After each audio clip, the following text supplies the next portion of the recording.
History tells the story of the world and of our lives. Sometimes that history goes bump in the night.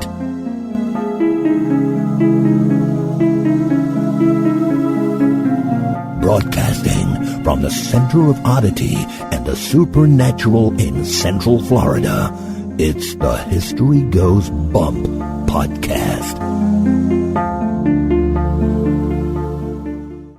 Hello, you spooktacular people. Welcome to this 91st episode of the History Goes Bump podcast. Ghost tours for the theater of the mind. I am your host, Diane. And this is Denise. And my throat is still on the mend, so we might have little cracks and gruffness here, but I'm hoping that it's not as bad as the last round. It was bad, so you think it's bad when your sexy voice goes away?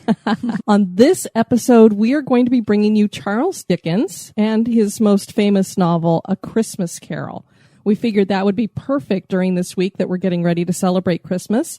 And this was actually suggested to us by our research assistant, Jessie Harms, and she actually did most of the research on the Charles Dickens history. She most certainly did. Now, we were unable to find anywhere that he seems to haunt, but obviously he had some kind of acquaintance with ghosts because not only did he like to write ghost stories, but he used them very well in his novel, A Christmas Carol. So we're going to explore some of the theming there, the ghosts, and the different ways that they compare to some of our modern day experiences when it comes to hauntings. Before we do that, we want you to check out our website, historygoesbump.com. And Denise, if people would like to send us some feedback, where can they do that? They can do that at historygoesbump@gmail.com. We have some people to welcome into the Spooktacular crew. We want to welcome Sadie. Hey, Sadie. Constance. Hi, Constance. Danielle. Hey, Danielle. Vicky. Hey, Vicky. And that's with an I. Vicky with an I. Marshall. Hey, Marshall. Ryan. Hey, Ryan. Sue. Hey, Sue. Hey, Sue. Sounds like Jesus.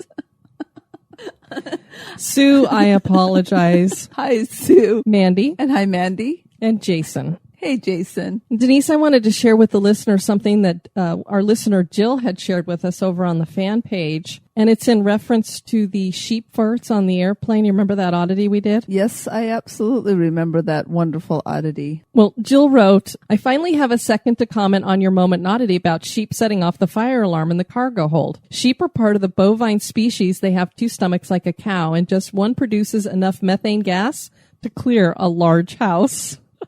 Below are my two pet sheep, and she posted pictures of her pet sheep there. Baby and his sister, Mahaya, I think is how you say it. Their dad lives here, but he is a naughty ram, so I didn't include him. His name is Francisco. Pancho for short. How is Pancho short for Francisco? Pancho Francisco. And she also has a picture of her dog here. Is a 13-year-old yellow lab named Rebel. He's afraid of birds and water, but that's an entirely different story. He can clear a room with silent exhaust. Well, thanks for sharing that with us, Jill. We appreciate that. And we also got some more reviews over at iTunes. Robin Gospel Hymns gave us 5 stars.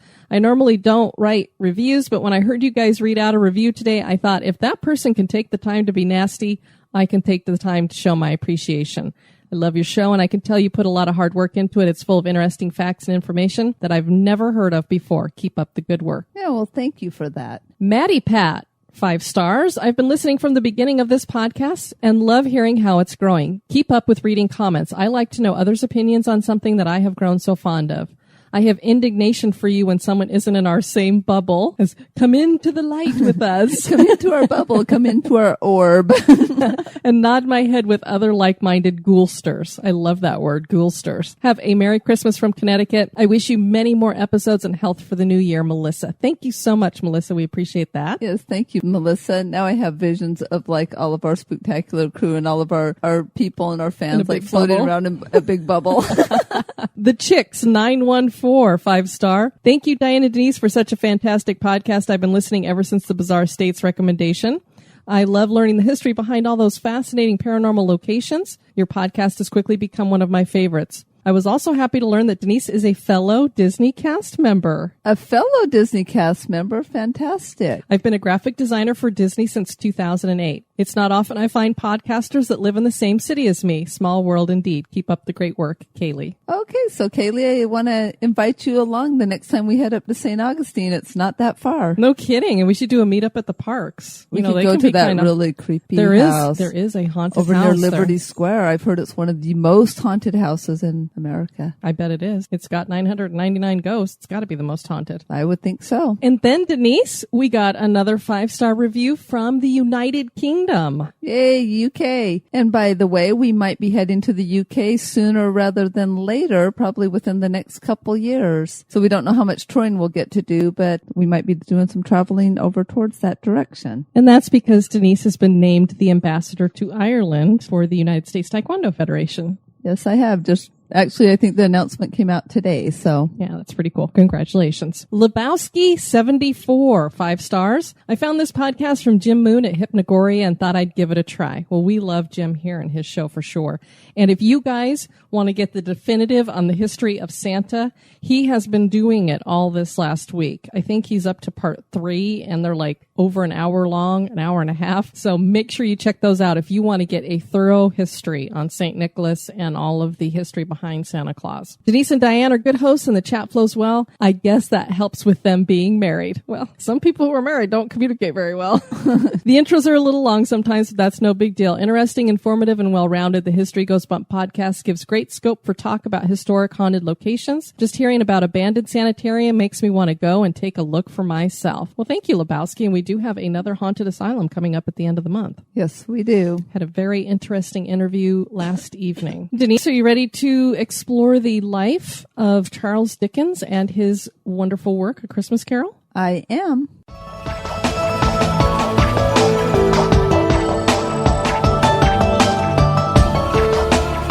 Become an executive producer of the History Goes Bump podcast for as little as $1 a month. For $5 a month, you can access exclusive content like the Haunted True Crime Bonus Cast. And for $10 and above a month, you get all that plus awesome History Goes Bump gear. Check out patreon.com/historygoesbump for more information. Or you can give us a one-time donation by clicking the donate button at historygoesbump.com.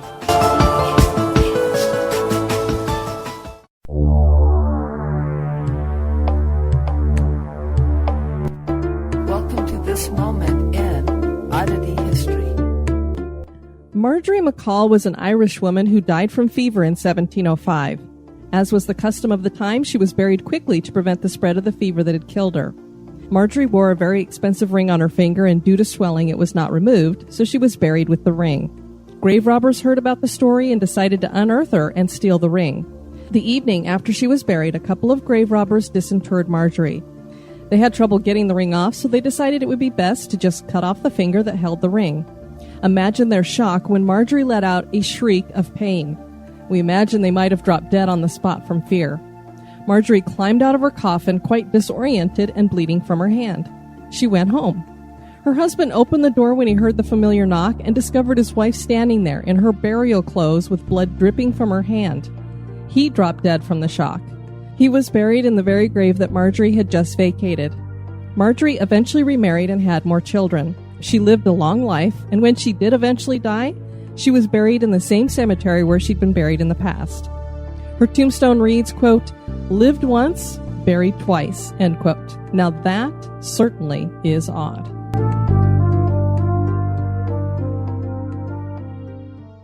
You're not afraid of a little ghost, are you? This day in history.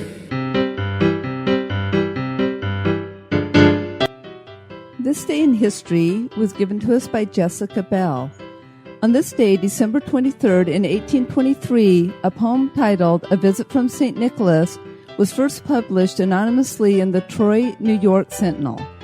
The poem begins with the first line, "'Twas the night before Christmas," and that is how it is most commonly known. The poem made its way into publication in the Sentinel via a friend of the author, Clement Clark Moore. Moore was a professor who had originally written the verse for his children, but did not want to acknowledge writing the poem, thinking it would make him look less scholarly. Moore himself acknowledged authorship later when he included it in his own book of poems in 1844 at the insistence of his children. The poem is credited with birthing some of the conceptions of Santa Claus from the mid-19th century to today. 'Twas the night before Christmas when all through the house not a creature was stirring, not even a mouse. The stockings were hung by the chimney with care in hopes that St. Nicholas soon would be there. The children were nestled all snug in their beds, while visions of sugar plums danced in their heads. And Mom in her kerchief and I in my cap had just settled down for a long winter's nap. When out on the lawn there arose such a clatter, I sprang from the bed to see what was the matter. Away to the window I flew like a flash, tore open the shutters, and threw up the sash. The moon on the breast of the new-fallen snow gave the luster of midday to objects below, when what to my wondering eyes should appear but a miniature sleigh and 8 tiny reindeer. With a little old driver so lively and quick, I knew in a moment it must be St. Nick. More rapid than eagles his coursers they came, and he whistled and shouted and called them by name. Now Dasher, now Dancer, now Prancer and Vixen, on Comet, on Cupid, on Donner and Blitzen. To the top of the porch, to the top of the wall, now dash away, dash away, dash away all. As dry leaves that before the wild hurricane fly, when they meet with an obstacle mount to the sky, so up to the housetop the coursers they flew, with a sleigh full of toys, and St. Nicholas too. And then in a twinkling I heard on the roof the prancing and pawing of each little hoof. As he drew in my hand and was turning around, down the chimney St. Nicholas came with a bound. He was dressed all in fur from his head to his foot, and his clothes were all tarnished with ashes and soot. A bundle of toys he had flung on his back, and he looked like a peddler just opening his pack. His eyes, how they twinkled, his dimples, how merry. His cheeks were like roses, his nose like a cherry. His droll little mouth was drawn up like a bow, and the beard of his chin was as white as the snow. The stump of a pipe he held tight in his teeth, and the smoke had encircled his head like a wreath. He had a broad face and a little round belly that shook when he laughed like a bowl full of jelly. He was chubby and plump, a right jolly old elf, and I laughed when I saw him in spite of myself. A wink of his eye and a twist of his head soon gave me to know I had nothing to dread. He spoke not a word, but went straight to his work, and filled all the stockings, then turned with a jerk, and laying his finger aside of his nose, and giving a nod, up the chimney he rose. He sprang to his sleigh, to his team gave a whistle, and away they all flew like the down of a thistle. And I heard him exclaim ere he drove out of sight, Happy Christmas to all, and to all a good night.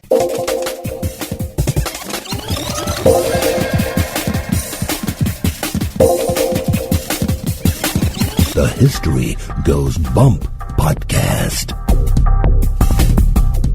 Denise, this is one of my favorite things to watch either on TV or we've actually seen it in the theater. And it's a marvelous play. I have to say, I think one of my favorites is Mickey Mouse's Christmas Carol. Oh, Mickey Mouse's, or what about the Muppet? The Muppets is pretty good too, but Mickey Mouse beats them all the time, yeah. Absolutely. We have their little figurines up in our dining room right now. Yeah. Charles Dickens is the author of many classical novels, but probably his most beloved work is A Christmas Carol. Christmas would not be Christmas without the tale, it would seem, in our modern era. Many of us probably never questioned as children why it was that ghosts were sent to teach the angry and obtuse Scrooge the lessons of life he must learn. But why did Dickens choose ghosts? Did the idea of telling scary ghost stories originate with him? Join us as we explore the life of Charles Dickens and dive into his beloved classic, A Christmas Carol, which is obviously quite haunted. On February 7th, 1812, Charles John Huffam Dickens was born to John Dickens and Elizabeth Barrow in Portsmouth, England. Dickens was the second of 8 children.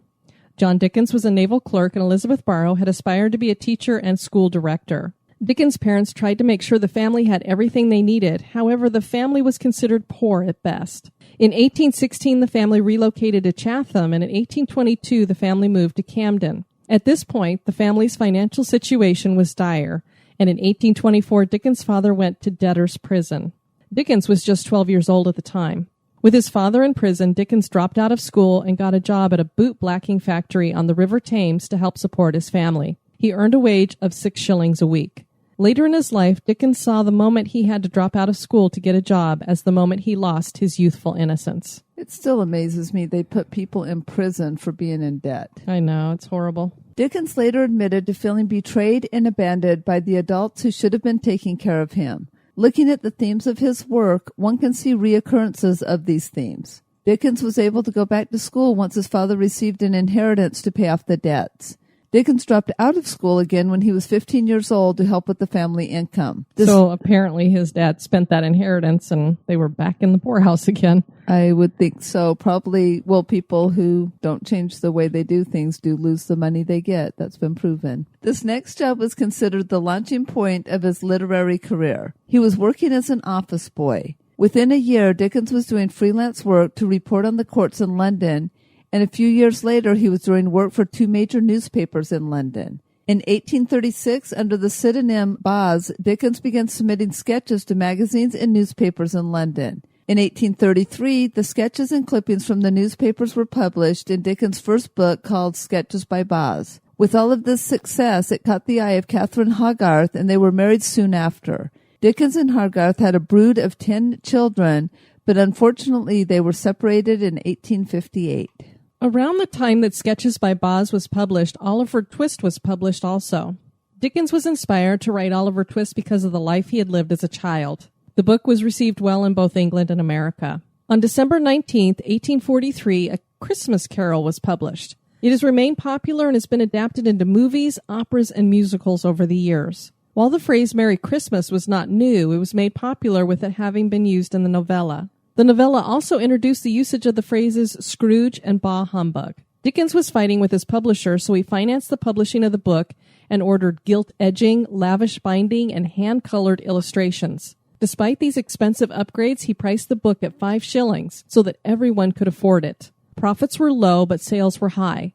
6,000 copies were sold in its first few days of release. In 1842, Dickens embarked on his first tour of the United States. At first it seemed that Dickens enjoyed the fame, but eventually he began to resent the invasion of his privacy. From 1849 to 1850, Dickens worked on David Copperfield. David Copperfield is not one of Dickens' most well-liked novels. However, it is one of Dickens' favorite novels. David Copperfield was the first novel of its kind and featured a main character that is followed through his daily life.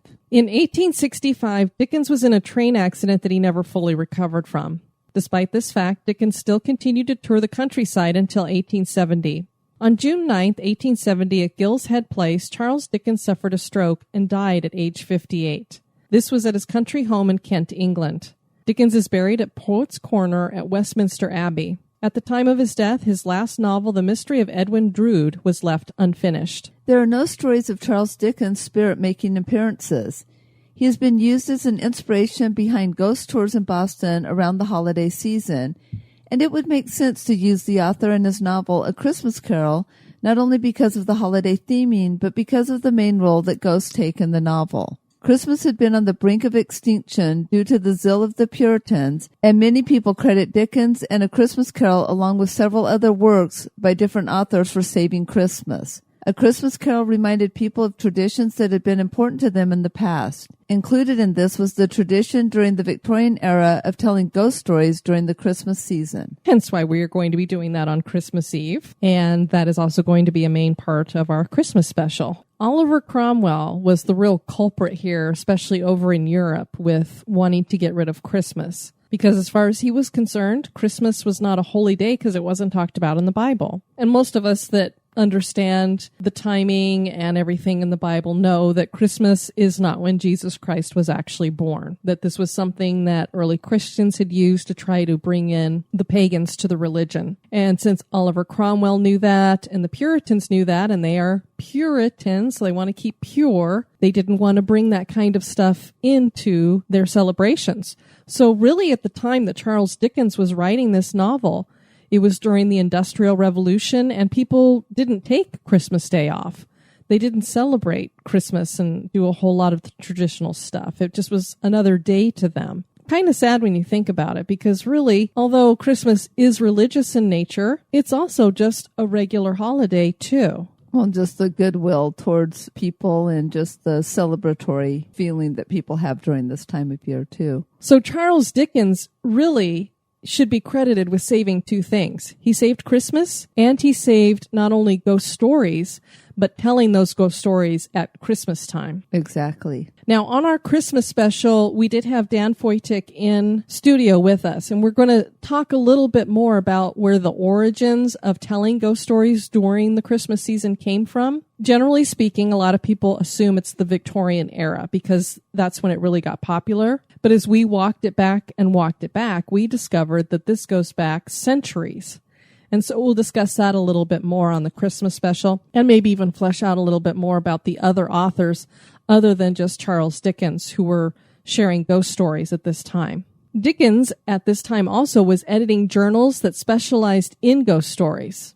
And while he didn't profess to believe in ghosts necessarily, he knew that people were very keen on them. So he was smart that way. Well, and just the fact that he was interested in publishing them because people were keen on them without believing. I mean, many of our own listeners are open-minded skeptics themselves, so including us. So it is kind of the same thing as history goes bump. And what I think is interesting is generally you would have had a rip-roaring fire on Christmas Eve because it would have been cold and that was the way you heated your home. And so that's where the family would have naturally gathered to tell these stories. So is that a carryover into us telling scary ghost stories at a campfire? Very much so. I'm wondering if that's where that originated, is taking it out of the parlor or the family room or the main gathering room and putting it outside where the fire was. Yeah, because there's an element with the fire crackling and popping and doing all the stuff that just kind of adds to the ambiance of and ghost stories. And you're surrounded by darkness because you would have turned out all the lights in the house. And so it would have just been dark. And so every little creak and then, like you said, pop of the crackling of the fire would have made everybody jump. So it definitely makes sense that Dickens used ghosts in this story of redemption at Christmas time. First up was Jacob Marley.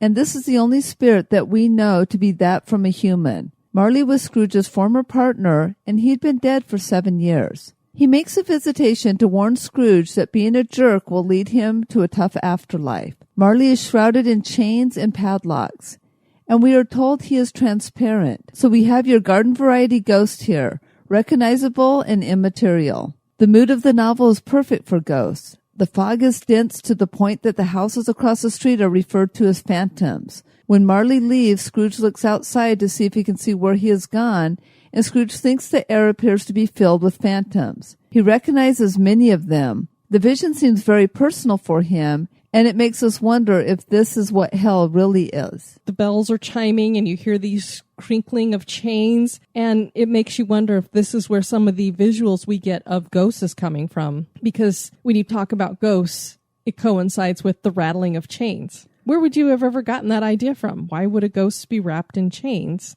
Or had Charles Dickens possibly had an experience that he never talked about, but he told it through stories, so he had that experience, and that was what he really had before he wrote Christmas Carol. Could be, and this also takes us back to our Krampus episode, because Krampus comes with chains binding him or hanging from him. And this is the way that the church interpreted being bound to hell. So I'm wondering if this image of the chains is really the image the church has put forward for being bound to hell. It's interesting, too, that Jacob Marley has been dead for 7 years, and it's just now that he's making this appearance. So was he not allowed to make the appearance until now? Was there a reason why he was allowed to make it at this time? And that's what makes us wonder when people do see a human spirit, because you and I have discussed when it's a human spirit, is this God allowing that person to have a last goodbye when they appear in the future and they're bringing maybe encouragement, or it could be a warning? Is that another time where God is allowing that veil to drop? Of course, if you believe along the lines that we do, other people would have other beliefs. But for us to fit it into how we look at this, it makes you wonder, is this like he said, okay, we need to get Scrooge squared away here? Or did Jacob Marley see what was going along? Does this indicate that maybe ghosts can see into our lives and see what's going on? Because Jacob Marley seems to be very well aware that Scrooge is carrying on the bad practices that they'd both done when they were partners. Or it could be that it didn't maybe take him 7 years to appear, but took Scrooge 7 years to actually be able to see him. That's interesting, too. And was Scrooge close to death at this point? And so it was like, we got to get this taken care of because he's going to be dead soon. Yep, who knows? But I thought it's very interesting that we get some of our ideas about ghosts here where there's the transparent and that it's somebody who is recognizable. Then we have our first ghost, because Jacob Marley tells them you're going to be visited by 3 other spirits. Have fun. Before the night is done, before the clock strikes midnight. So our first one is the ghost of Christmas past.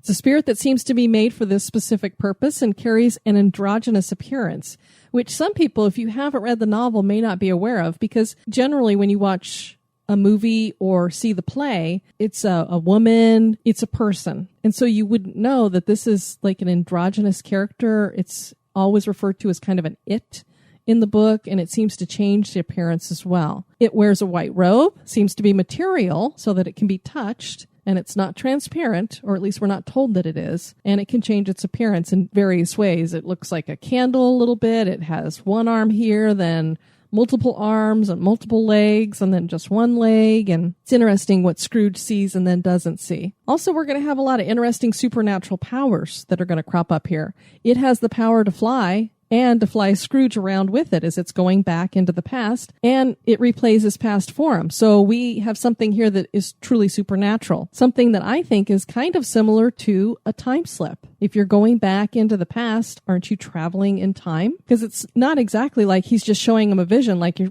taking a picture book and saying, here's your life. He's actually taking him back to the scenes, and he's watching those scenes replay themselves. So to me, it's a time slip. And we've surmised that this is a possible reason for people to have had ghost experiences. It's just like when you see that ghost that's from the past and they kind of give you a shocked look, are they just as shocked to see you, or are they seeing you in your more modern day clothing? Right. Wondering what in the heck? The poor ghost who did time slips during the 80s, like we've said. They'll be like, what are those pants?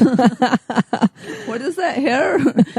They wonder what Aquanet is. It's like, look at that crazy hair. The ghost of Aquanet. Scrooge extinguishes the ghost in anger, and he finds himself back in his bedroom, and no time has passed. Again, this is why I think it's almost like a time slip, because he's experiencing some sort of time as he's watching the past play out, and yet in the present, no time is passing. Right.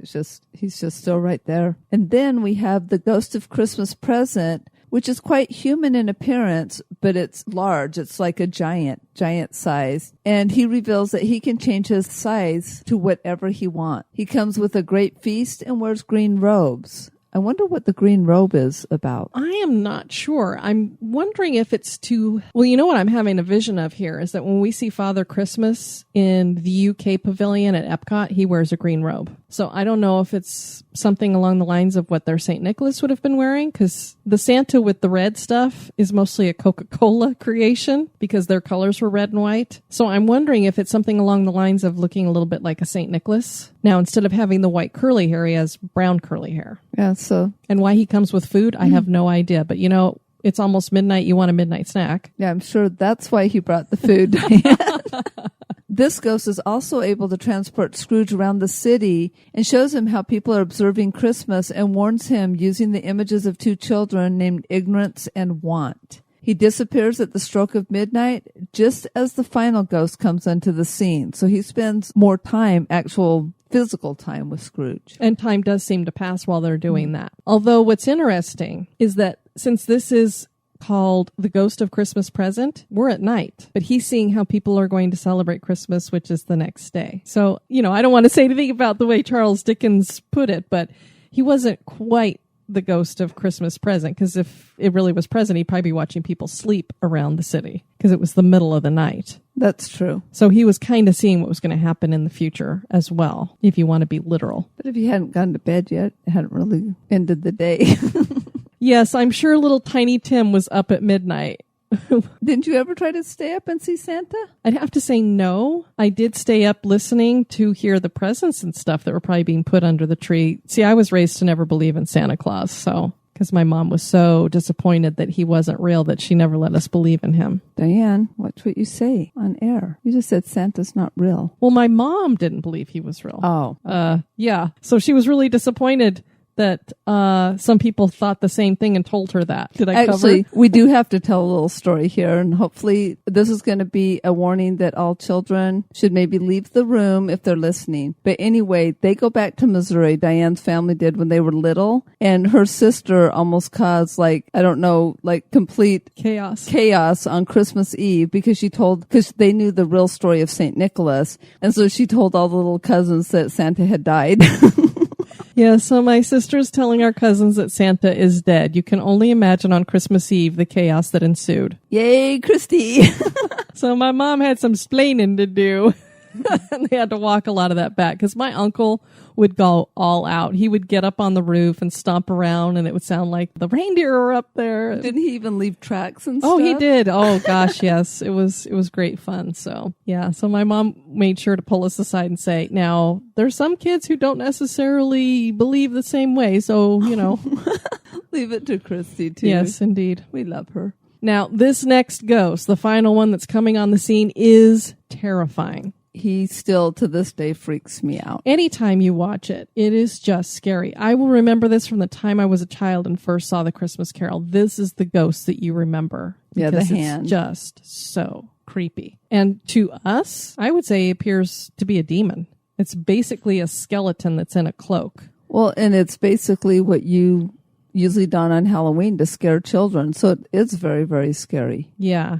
He rides in on this fog that's already been used in the novella to set up the theming here to make it creepy and gloomy. He materializes as a faceless entity that's just draped in this robe. And like you said, all we basically see is a finger pointing. He says nothing, which makes him even more ominous. This entity gives a future premonition of Scrooge's death. It brings gloom and doom with it. It would almost seem that Scrooge was asleep. So did this ghost actually visit in the dream state? We hear similar stories about sleep paralysis. These experiences are terrifying as well. And the reason why we feel that this might have been something that was more of in the dream state rather than him actually physically going to his future death is that the ghost disappears and Scrooge awakens. So it's not like he is brought back to his room or anything. It's like he was asleep and wakes up. Right. He comes back to his room, falls asleep, and then wakes up when it's morning. He just wakes up. So it makes you wonder, was this a dream that the spirit has come to him in? Which again is another one of our modern day experiences that people claim to have is you'll listen to a lot of these real ghost stories on these different podcasts. And I would say a fourth of them are people who are basically telling their dreams. And they've experienced something that they think is kind of a supernatural or a ghost experience, yet it happened in the dream state. Right. This final experience is scary enough to change Scrooge. So that's how terrifying this demonic entity really is. Changes him completely. The use of ghosts not only is creative and perfect for the Christmas season, but it gave Dickens the ability to do anything supernatural that he wanted to with this novella. Time is very interesting in A Christmas Carol. The ghosts explain that they have allotted times and they transverse time. We hear bells chime the time. We come to believe that anything is possible with the supernatural. Dickens really ushered in a new genre and helped solidify the idea that short stories and novellas are perfect for ghost stories. So, do you believe that ghosts can visit us and change the course of our lives? That is for you to decide. So very interesting. We'd love to hear your guys' opinions on the different theories and also your feelings on A Christmas Carol. Is it a novel that you've read? Have you enjoyed it? Do you enjoy the plays? Has it gotten tired and old since, I don't know how many different varieties and versions I've seen, but it never gets old to me. Especially not Tiny Tim. No, he's so sweet. What's the line that he says? God bless us, everyone. And Tiny Tim actually says, and God bless us, everyone. Well, we hope that you all have a very Merry Christmas. On Christmas Eve, we will be posting the History Ghost Bump Christmas Special number 2, our second annual. And I'm not sure what time we'll do it that day. I'll probably put it up pretty early so that for those of you who are working that day, you'll have something to listen to while you're working. And then join us that evening. Blab.im is where we will be hosting our ghost stories around the campfire from 7 to 8 p.m. Eastern Time if you want to join us. You can already register at blab.im, and also I've already set up the episode, so you can subscribe to it, and I think it'll send you a message or something.